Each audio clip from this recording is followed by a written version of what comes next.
고태경입니다. 네, 여러분 안녕하세요. 고태경입니다. 제가 오늘 할 이야기는요, 제가 어떻게 하다가 K-팝에 빠지게 되었는지, 제 고등학교 생활을 180도 루비죠. 고태경. 보통 우리가 K-팝 아이돌 가수들을 좋아하게 되는 시기가 중고등학교 때 약간 정점을 찍잖아요. 그 당시에 그렇게 아이돌 문화에 큰 관심은 솔직히 없었던 상태였고, 그냥 공부만 하면서 학교 열심히 다니는 학생이었고 굉장히 모범생이었어요. 그리고 전반적인 그런 한국 가요계의 분위기 자체도 아이돌 문화가 주류였다기보다는 그 당시엔 락 발라드의 전성기였어요. 뭐 버즈, 더 크로스, 마야님 같은 막 지르는 류의 음악들, 일단 그냥 노래방 가면 그런 노래를 많이 불렀던 시절이었는데, 제가 중학교 2학년 때 동방신기라는 그룹이 데뷔를 합니다.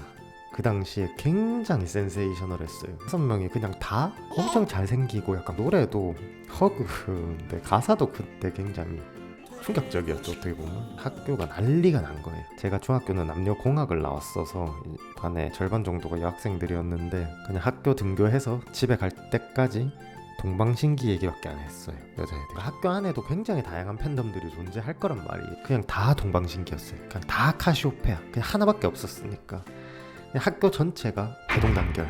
그 안에서 그냥 나뉘어지는 거는 어떤 멤버를 제일 좋아하는지.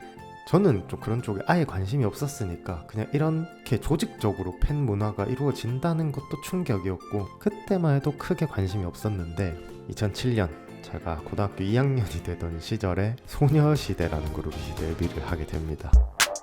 그때 본격적으로 좀 입덕을 했어요. 그때 아직도 생생하게 기억이 나는 게 몇 가지가 있는데, 책상에다가 내가 좋아하는 멤버 사진에 해가지고 이렇게 시간표 막 붙여놓고, 필통이나 뭐 교과서 이제 겉에 그걸로 만들어가지고 끼워놓고 맨날 부르고 안무 보고 사진 찾아보고, 굽네치킨을 시키면 브로마이드를 줬어요.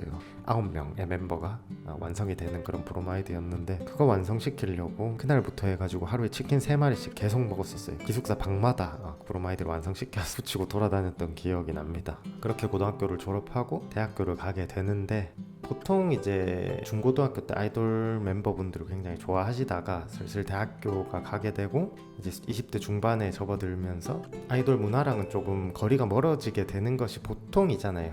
힙합이라든지 팝 음악 그런 거에 빠지게 되는 경우가 그런 시즌이 하나씩들 있죠. 저도 뭐 그 중에 하나였어요.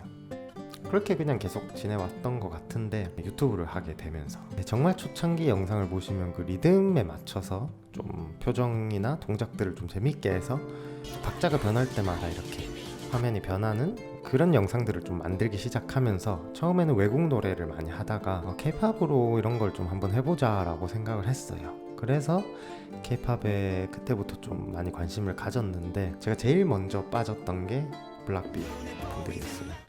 품행제로라든지 나나나나나나나나 뭐 잭팟이라든지 그런 노래들이 비트가 굉장히 강하잖아요. 그리고 신나잖아요. 그래서 그런 노래들로 영상을 만들기 시작하면서 블락비 분들을 굉장히 좋아했었죠.